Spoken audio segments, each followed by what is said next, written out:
O tema objeto da minha palestra se refere à Lei de Alienação Parental, a Lei 12.318 de 2010, e a responsabilidade do Poder Judiciário. Quanto mais eu estudo e quanto mais eu vivencio a realidade nas varas de família, mais eu me convenço que a infância e a velhice são os momentos mais vulneráveis da existência humana. Por isso, eu optei por este tema controvertido, que trata especificamente do sofrimento das crianças, porque os velhos, embora vulneráveis, ainda podem se defender, mas as crianças não podem se defender. E nas varas de família são literalmente jogadas de um lado para outro, atendendo os interesses dos adultos e não o interesse fundamental, primordial, primacial, que é a defesa do interesse das crianças. O primeiro aspecto desta Lei 12.318, dita Lei de Alienação Parental, é a manifesta concessão feita pelo legislador à interdisciplinariedade, um fato incomum na realidade brasileira. Desde a primeira análise do teor de seus 8 artigos, ressalta veemente o reconhecimento da contribuição fundamental da psicologia na análise do problema sob apreciação. Assim, em 5 artigos dos 8 que compõem esta nova lei, a referência expressa, direta ou indireta, à contribuição da psicologia como uma ciência auxiliar aos juízes das varas de família. O dado é extremamente significativo e merece uma profunda reflexão na medida em que a autonomia do poder judiciário não fica atrelada àquela ciência, mas a partir de agora deve operar juntamente com a contribuição dos saberes oriundos da psicologia. A lei é claríssima nesse sentido. No artigo 2º, a lei conceitua o que se entende por alienação parental, que pode ser promovida ou induzida não só por um dos genitores, mas igualmente pelos avós ou pelos que tenham a criança ou adolescente sob a sua autoridade, guarda ou vigilância. A interferência ao que o legislador está se referindo, de um genitor, homem ou mulher, pode ser tanto promovida quanto induzida, diz a lei. E o ato de alienação parental pode ser promovido, isto é, fomentado, proposto, levado a efeito ou realizado, ou meramente induzido, a saber, persuadir a acreditar em algo, ou incutir, ou instigar, ou persuadir. Logo, como eu tenho visto nas varas de família, por isso a escolha do tema Lei de Alienação Parental e a responsabilidade do Poder Judiciário. Logo, indeferir um pedido de alienação parental sob a alegação errônea de que houve mera indução, mas não promoção de alienação parental, deve ser, desde logo, rechaçada pelo Poder Judiciário, porque contrária ao texto legal. Caracterizam a intervenção não apenas os atos de clara incitação, mas também os de subretícia manipulação do menor. E tal omissão do Poder Judiciário pode gerar efeitos de resultados imprevisíveis na condução da alienação parental pelo genitor alienador. Ressalte-se ainda a irrelevância da produção de efeitos para a caracterização do ato de alienação parental. Ou seja, o que a lei quer ressaltar é que a prática do ato por si só é um ilícito civil, independentemente da ocorrência ou não de seus efeitos, porque assim agindo, o alienador está aliciando a criança do salutar convívio familiar. Isto é, o legislador realçou enormemente a responsabilidade do Poder Judiciário, que não deve aguardar os efeitos, como eu tenho visto, para agir, mas sim atuar desde logo com firmeza, antes que ocorram os efeitos nefastos da alienação.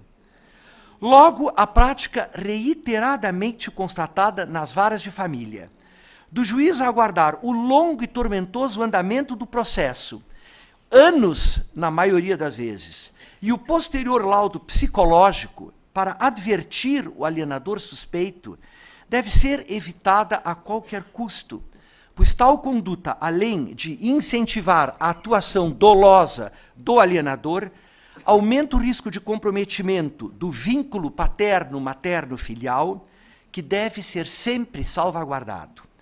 Se na inicial há elementos suficientes à formação da convicção do juiz, conforme indicação do artigo 131 do CPC, ele deve aplicar o direito com firmeza e sem vacilações, para o alienador entender, desde logo, que a sua manobra já é do conhecimento do Poder Judiciário e não tenderá a progredir. No item 6º do artigo 2º, o legislador se refere à mais grave caracterização da alienação parental, a saber, a falsa denúncia contra familiares deste ou contra avós para obstar ou dificultar a convivência deles com a criança ou adolescente.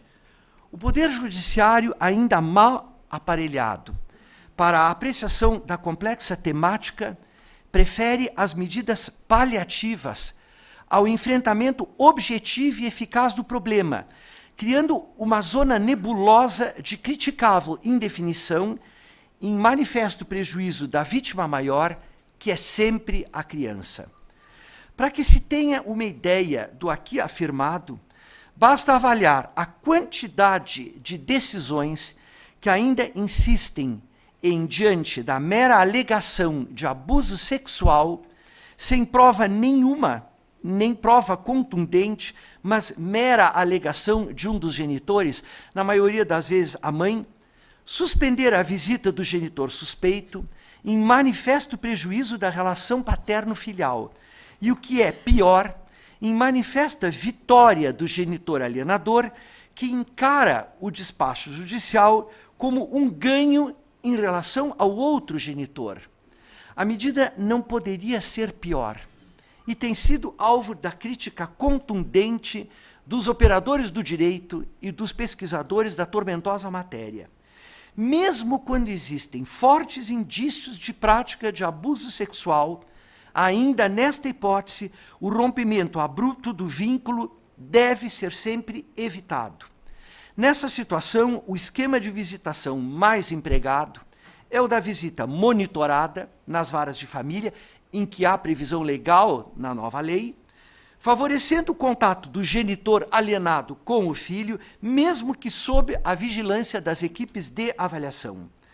Ainda que se pudesse criticar essa forma de contato, a visitação monitorada apresenta uma dupla vantagem, de valor inquestionável.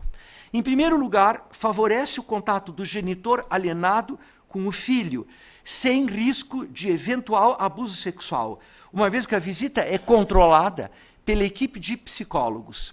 E, em segundo lugar, durante a visitação, a equipe de avaliação tem condições melhores de avaliar o nível de troca afetivo e emocional entre o genitor e a criança. Diante das alegações notoriamente contraditórias, de um lado, o genitor guardião alardeando o risco que corre a criança se ficar junto ao genitor acusado de abuso, e de outro, o guardião visitante, exigindo legitimamente a presença do filho para não romper o vínculo paterno-filial, o juiz fica em permanente dilema que exacerba o risco de não emitir decisões justas, adequadas e objetivas, capazes de garantir integralmente o interesse maior do menor, manter o vínculo paterno-materno-filial. Infelizmente, na grande maioria dos casos, a simples suspeita de ocorrência de abuso moral ou sexual leva o juiz a determinar o afastamento entre o suposto abusador e a criança. Na dúvida e sem elementos de convicção suficientes, o judiciário tem optado pela medida mais simples, mais fácil, mas de resultados notoriamente funestos. No artigo 3º, a lei de alienação resgata primacialmente o princípio constitucional do direito à convivência familiar, já estampado no artigo 227 da Constituição Federal de 88, que já constava, ainda que indiretamente, no Código Civil, artigo 1634-2, e foi reafirmado no artigo 19 da Lei 8.069/90, dita Estatuto da Criança e do Adolescente. Esse artigo 3º da lei subsidia a conduta ilícita e abusiva por parte do alienante, que justifica a propositura da ação por danos morais contra ele, além de outras medidas de cunho ressarcitório ou inibitório por tais condutas. Assim, é bom que se diga, porque ainda há vacilações sobre o tema, que com o advento da nova lei, o abuso moral é sim reparável, não pelo desamor, como pretendem alegar alguns segmentos, com o intuito de fragilizar a nova proposta legal, mas como meio de compensação da prática ilícita decorrente da própria alienação.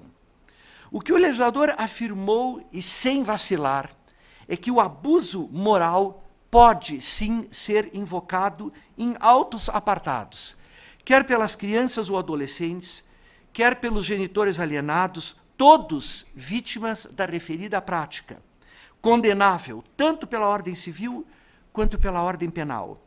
A alienação parental se revela, então, tanto como um ilícito civil quanto crime.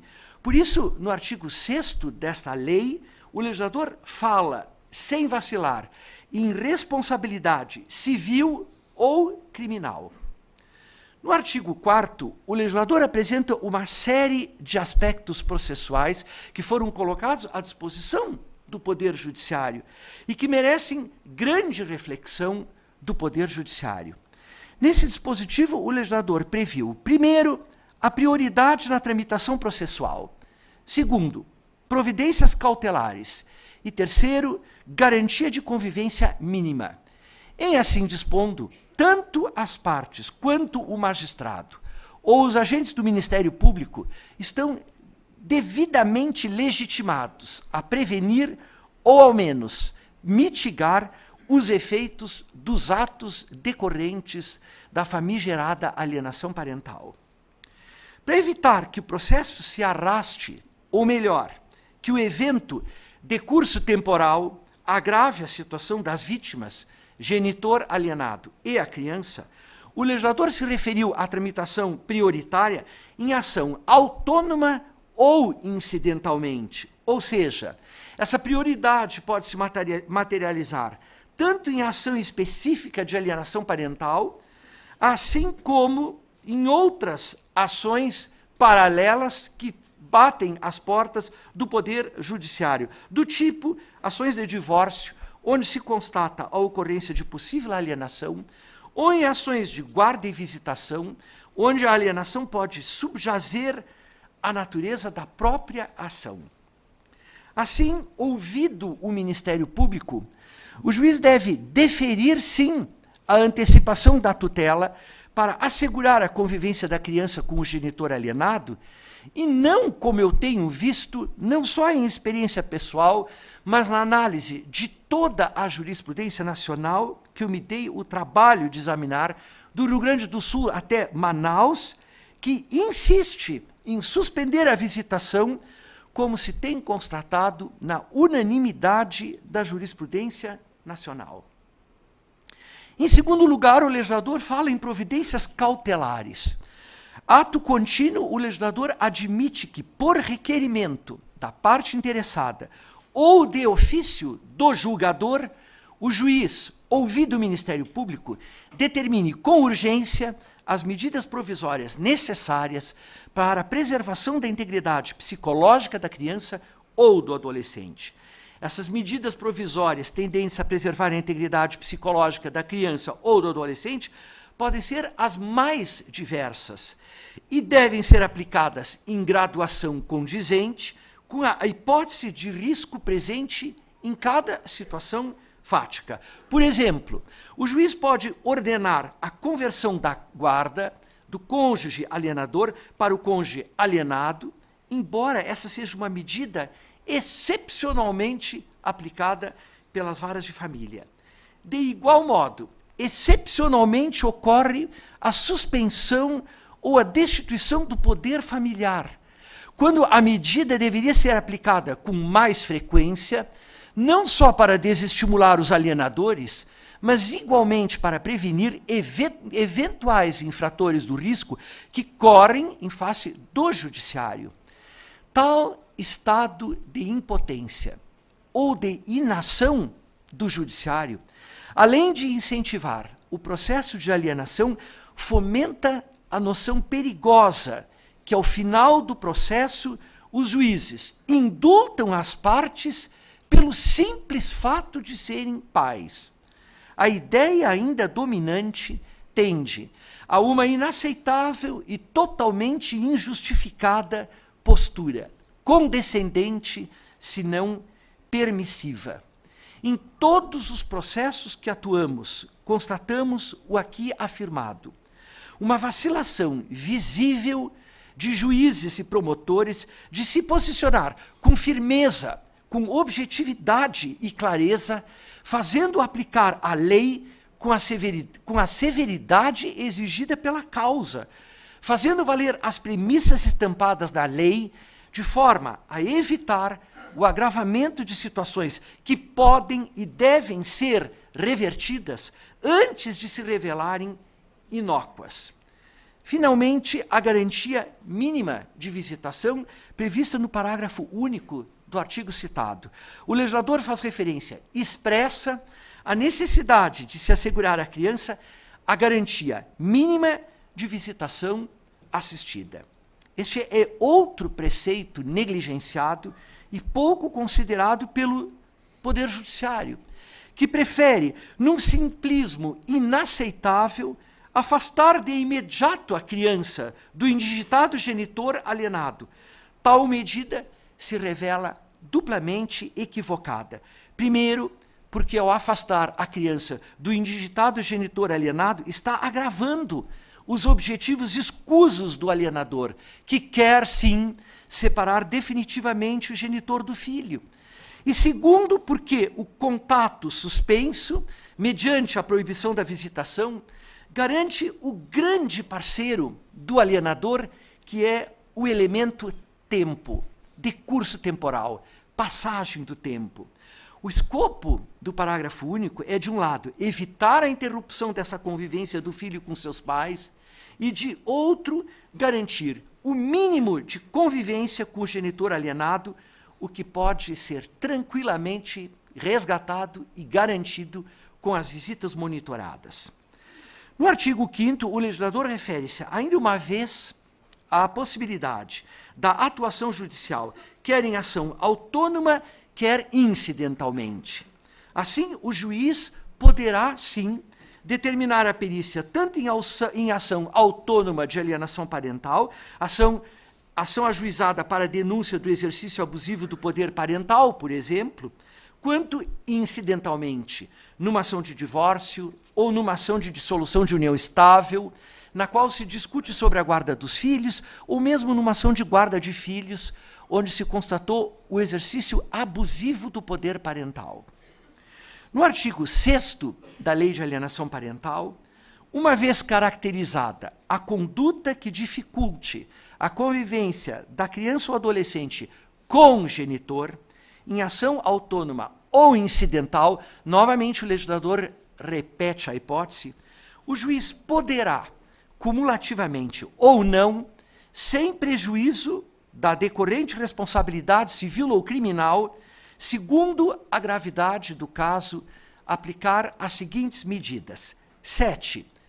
A primeira, declarar a ocorrência de alienação parental e advertir o alienador. 2. Ampliar o regime de convivência familiar. 3. Estipular multa ao alienador. 4. Determinar acompanhamento psicológico ou biopsicossocial.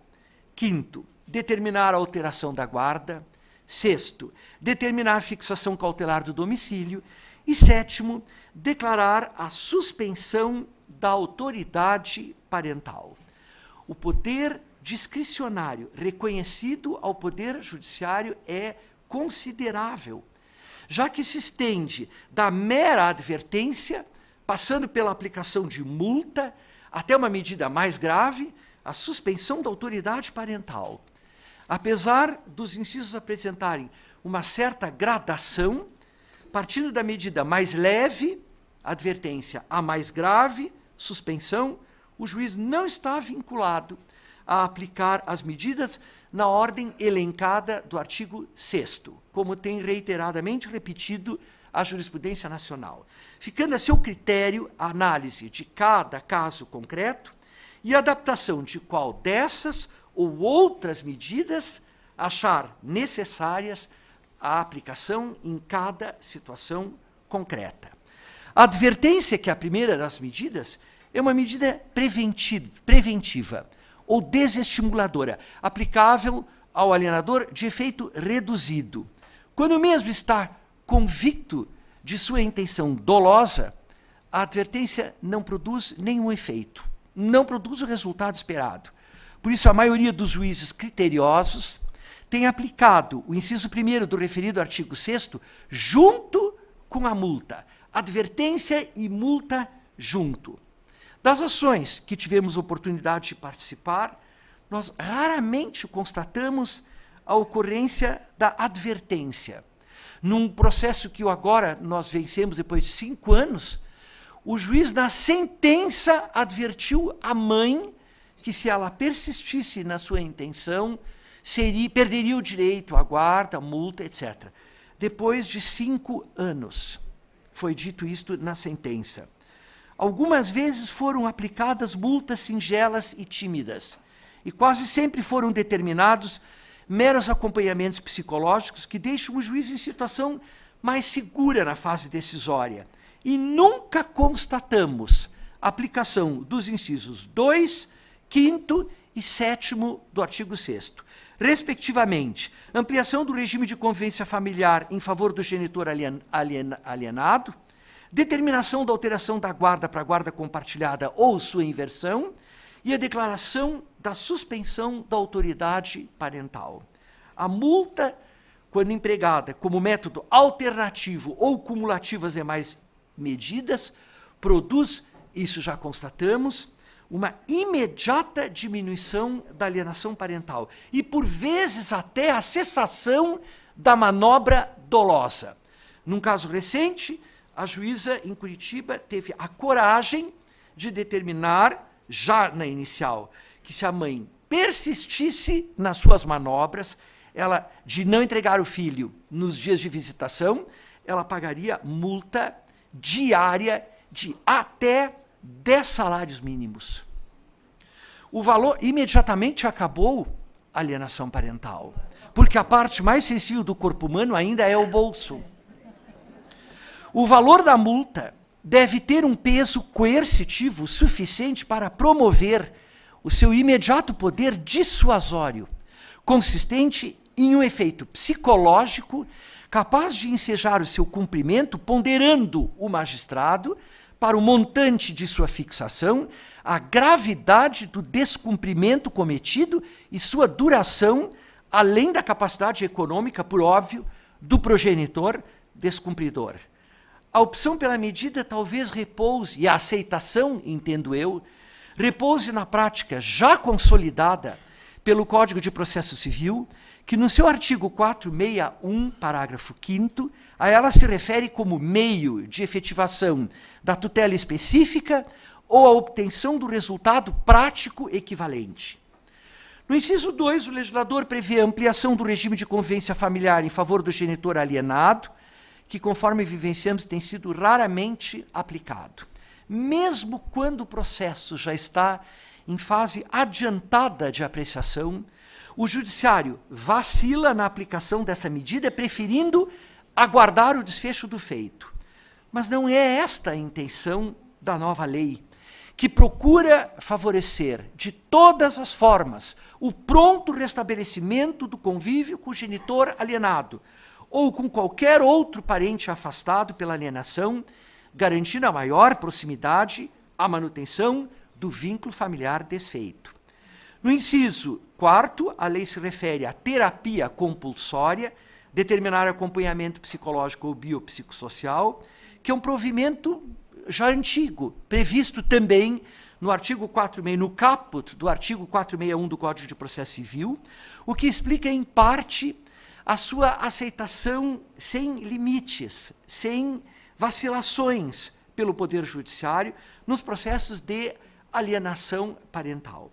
Disse em parte porque nós constatamos que, na grande maioria dos casos, recebida a inicial, o juiz limita-se a despachar o processo para apreciação do núcleo de psicologia, aguardando a posterior remessa do laudo para só então emitir os primeiros pareceres sobre o caso. Faço questão de dizer que o laudo do núcleo de psicologia nunca se materializa antes de, no mínimo, 5 meses. Embora a lei tenha dito que o laudo tem que ser emitido imediatamente e, no máximo, em 90 dias, prorrogável por mais um período. Em todas as ações, há pedido de prorrogação, como é óbvio. A sensação que produz tal atitude do judiciário, face a uma situação emergencial, é a de protelação, descaso e desconsideração com o sofrimento alheio, frequentemente invocados pela parte ré, cônjuge alienado, que se sente impotente diante do formalismo legal e da inaceitável demora na prestação judicial. Em matérias desta complexidade e urgência, o princípio da efetividade do processo e o da necessidade devem ser atendidos primacialmente, pois sem a intervenção judicial célere, o cônjuge alienado e a criança sofrem danos de difícil, se não impossível, reparação. A ideia da interrupção de manobras tendentes a afastar o genitor de seu filho fica notória no disposto no inciso 5º, quando se refere à alteração da guarda, quer da unilateral para a compartilhada, quer desta situação menos comum enquanto possível, para a unilateral. E a reversão não se resume apenas de um tipo unilateral para outro compartilhada, mas pode mesmo ser atribuída a um terceiro parente, verbi gracia avós, que apresentam melhores condições para exercê-la objetivamente, maior aptidão para propiciar aos filhos ou netos aquilo que é fundamental para uma criança: afeto, saúde, segurança e educação, o que de resto já era a proposta do artigo 1583, parágrafo 2º do Código Civil. Como tal decisão não faz coisa julgada material, mas tão somente formal, poderá ser alterado a qualquer tempo o regime de visitas ou o detentor da guarda, dependendo do quadro evolutivo da alienação constatado durante o transcorrer do processo. É o juiz, como árbitro final, que tem total poder de decisão, devendo usar as prerrogativas legais que a lei lhe confere em favor do interesse maior do menor. O que se vê nas varas de família, já tinha dito o ex-ministro Peluso, César Peluso, o que se vê nas varas de família é tragédia, é dor, sofrimento. E quem mais é atingido nisto são as crianças. E esta lei veio em socorro das crianças, em primeiro lugar. Embora, eu confesse, o Poder Judiciário ainda não assumiu a total responsabilidade desta postura desejada pelo legislador. A responsabilidade do Poder Judiciário aqui, mais que em qualquer outro ambiente jurídico, é enorme. Dos despachos proferidos e das sentenças exaradas, emanam decisões que podem salvar uma criança ou condená-la à total falência existencial, exigindo do Poder Judiciário redobrado cuidado, cautela, responsabilidade e elevado senso de justiça, de modo a garantir sempre o invocado e desejado interesse maior da criança, tão alardeado e tão esperado pelo Estatuto da Criança e do Adolescente. Finalmente, o legislador se refere à possibilidade da suspensão da autoridade parental como medida extremada para anular a influência negativa do alienador sobre o filho, podendo se materializar em suspensão por tempo determinado de todos os seus atributos ou parte deles, o que, até o presente momento, eu nunca vivenciei. A análise dos dispositivos legais, suscitamente aqui feita, em decorrência das restrições temporais, dá a exata dimensão dos excelentes recursos disponibilizados pela nova legislação para minorar ou coibir os efeitos desastrosos da alienação parental, cabendo ao Poder Judiciário agir com independência e absoluta responsabilidade nos destinos da família, quando ela se revela fragilizada ou desvirtuada de seu verdadeiro destino.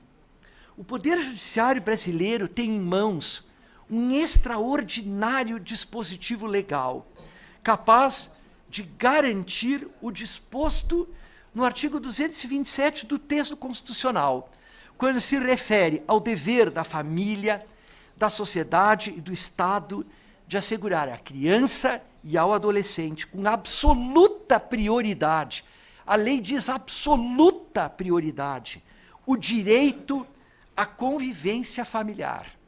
Resta saber se o Judiciário vai corresponder a essa legítima expectativa da sociedade brasileira. Convoco todos os aqui presentes, todos os operadores do direito, independente das suas posturas ideológicas ou filosóficas, tenham sempre em mente presente isto. Tenham piedade das crianças. Muito obrigado.